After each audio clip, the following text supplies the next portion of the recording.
आप लोग पहली बार देख रहे होंगे। जी हाँ, मेरा नाम भारती है, भारती रंजन, और हम ऐसे टीचर हैं सरकारी स्कूल में। लेकिन हम आप जैसे महिला सब के लिए, छोटे छोटे बच्चों के लिए, वैसे बूढ़े ना जिसका बेटा बहू बेटी दामाद मार के घर से निकाल देता है, या जिन बच्चों का माँ बाप नहीं होता है, वैसे लोगों के लिए काम करते हैं। हम जानवरों के लिए भी काम करते हैं, एनिमल सिक्योरिटी के लिए तो आज वो अभी मैडम बता रही थी कि आप लोग घर से बाहर जाती है काम करने के लिए। सारे लोग बाहर काम करते हैं। कितने देर घर से बाहर रहते हैं? 2-3 घंटा। 2-3 घंटा, कोई 2 घंटा रहता है, कोई 4 घंटा, कोई 5-6 घंटा भी बाहर रहते होंगे।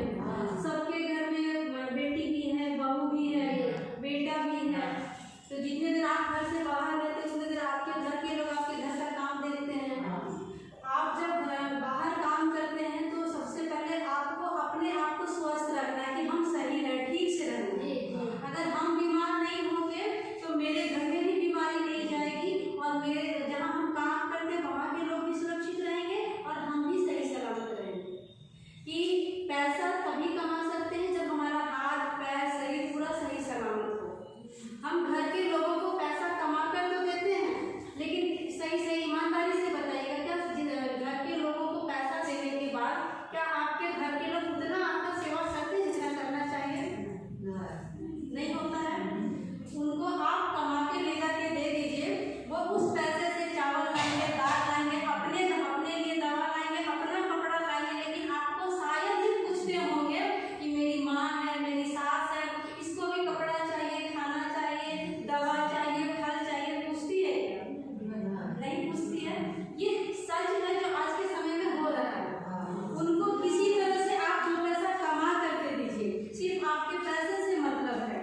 वो ये नहीं समझते हैं कि अगर ये मेरी माँ 2 पैसा बाहर से कमा कर ला रही है और अगर ये सही सलामत नहीं रहेगी तो ये 2 पैसा कैसे आएगा।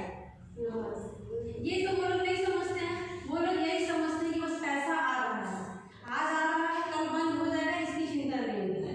तो सबसे पहले हमारी ये जिम्मेदारी बनती है कि हम अपने लिए तो सोचेंगे ना कि मेरा हाथ पैर है, कल को अगर हम कहीं गिर जाएंगे, चोट लग जाएगा, सर फट जाएगा, तो वो तकलीफ हम सबको होगा, लेकिन वो घर के लोगों को तकलीफ नहीं होगा। बिस्तर पे आप रहिएगा, वो 10 बात आपको बोलेंगे, आप जीवन भर कमा के दीजिएगा, ठीक है। अगर 10 दिन के लिए बिस्तर पकड़ लीजिएगा, आपको 10 बार बात बोलेंगे, है ना। तो इसके लिए सबसे पहले अपने लिए सोचना है कि अगर हमारा जीवन है तो हमसे ही मेरा परिवार भी है। अगर कोई औरत घर से बाहर कमाने के लिए जाती है तो सबसे ज़्यादा उसके साथ मजबूरी होता है। किसी का मर्द कमाने वाला नहीं है, किसी का बेटा कमाने वाला नहीं है, घर में कोई 2 पैसा कमा कर लाकर देने वाला नहीं है, इसलिए औरत घर से बाहर जाती है कमाने के लिए। इसके लिए आप सुरक्षित रहेंगे तो आपका परिवार भी सुरक्षित रहेगा।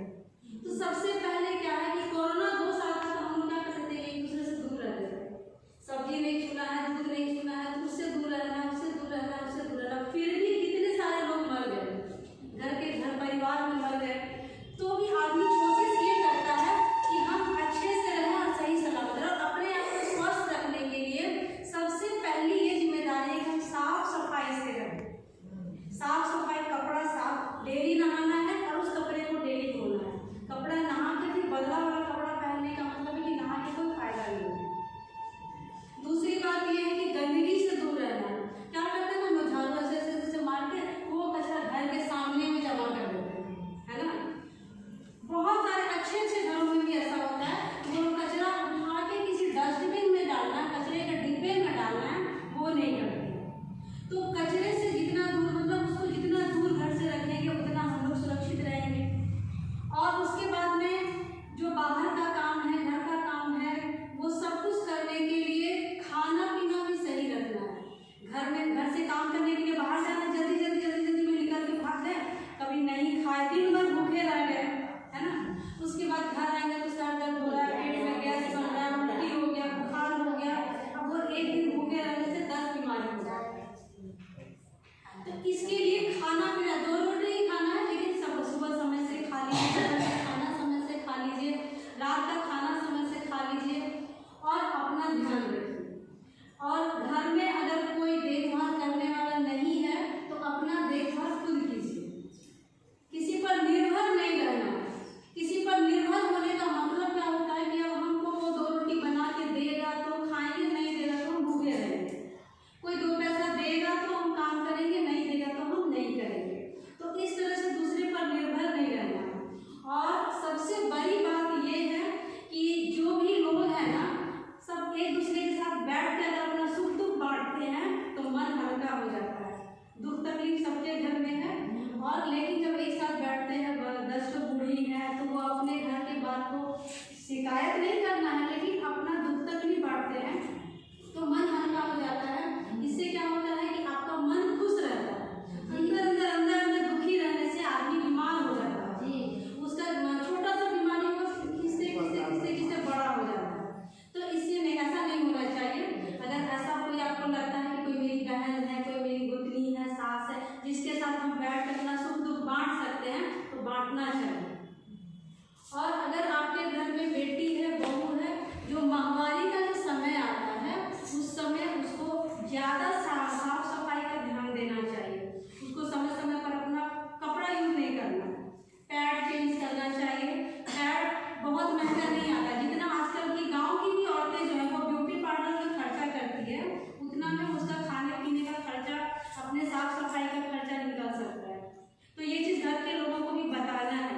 साफ सफाई ज़्यादा जरूरी है, खाना पीना ज़्यादा जरूरी है, ब्यूटी पार्लर में खर्चा करना ज़्यादा जरूरी है। जो कपड़ा हम 1000 रुपये में पहनते हैं वो हम 200-300 में पहन सकते हैं। उस पैसे को बचा करके हम अपने फल के लिए, दूध के लिए, दवा के लिए खर्चा कर सकते हैं। अपने आप को बचा कर रखना है। और घर के लोगों से कभी कभी छोटी छोटी बात पर हम लोग उलझ जाते हैं, तो उससे क्या होता है कि सर में दर्द शुरू हो गया, बीमार पड़ गए, किसी कोई बेहोश हो जाता है, किसी का ब्रेन हेमरेज कर जाता है, किसी को हार्ट अटैक आ जाता है। तो कोशिश करना है कि बात को हंसी मजाक के साथ में सुलझाना है, घर के लोगों के साथ मिलजुल कर रहना है। कोई बहुत ज़्यादा अगर झगड़ा करने की कोशिश कर रहा है तो थोड़ा सा चलिए ना बाहर बैठ जाते हैं, जब उसका मुंह बंद हो जाएगा तो हम घर में आकर बैठ जाएंगे। तो ये सब अपने लिए है, इससे दूसरे को कोई फायदा नहीं होगा, इससे खुद को फायदा होगा कि हम बीमार कम रहेंगे। अपना खाना सही से रखना है, अपना ध्यान रखना है, अपना साफ सफाई रखना है, अपने काम के प्रति भी ईमानदार रहना है, जहाँ काम करते हैं वो भी सही से करना है, और उसके साथ साथ में अपना भी ध्यान रखना है। किसी को पूछना ना तो पूछ सकता है।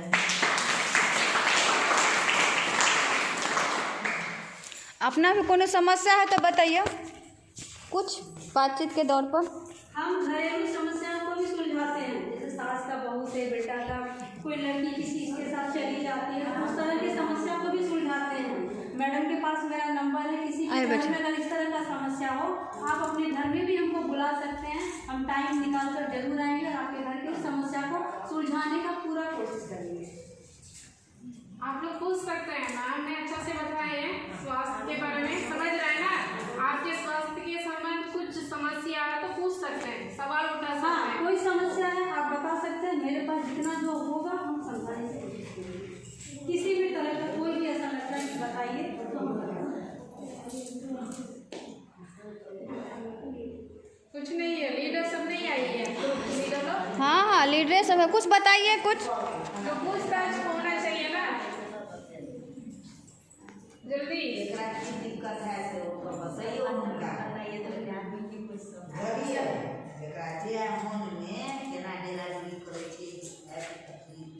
कहीं कोई समस्या आ रहा है काम के घर में, वेतन दे में, बढ़वे में, बहुत प्रकार के बात है, बोलिए।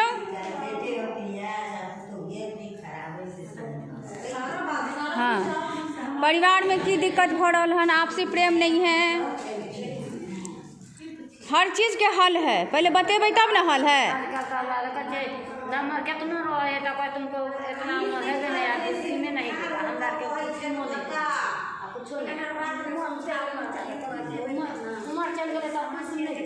क्या बोल रही है एमडी दीदी, क्या बोल रही है, अच्छे से बोलिए ना। इनका कहना है दीदी कि इनको जो है हमारा ससुर जो है ना जो 58 साल के आसपास है, तो कहने का मतलब हुआ कि पूरे पति का वृद्धा कुछ नहीं है। आदमी जो है 58 साल की उम्र में तो नहीं, 60 वर्ष के बाद ही वो लागू होता है। नहीं समझ पाता है, नहीं बोला नहीं है। देखो विधवा पेंशन एक ऐसा चीज़ है जिसमें उम्र नहीं देखा जाता। यू 20 बरस का हो, 22 बरस का हो, 25 बरस का हो, उसमें कोई उम्र तय नहीं है। वृद्धा में 60 वर्ष के बाद ही आपको मिलेगा। बैठिए, पीछे जाकर बैठो।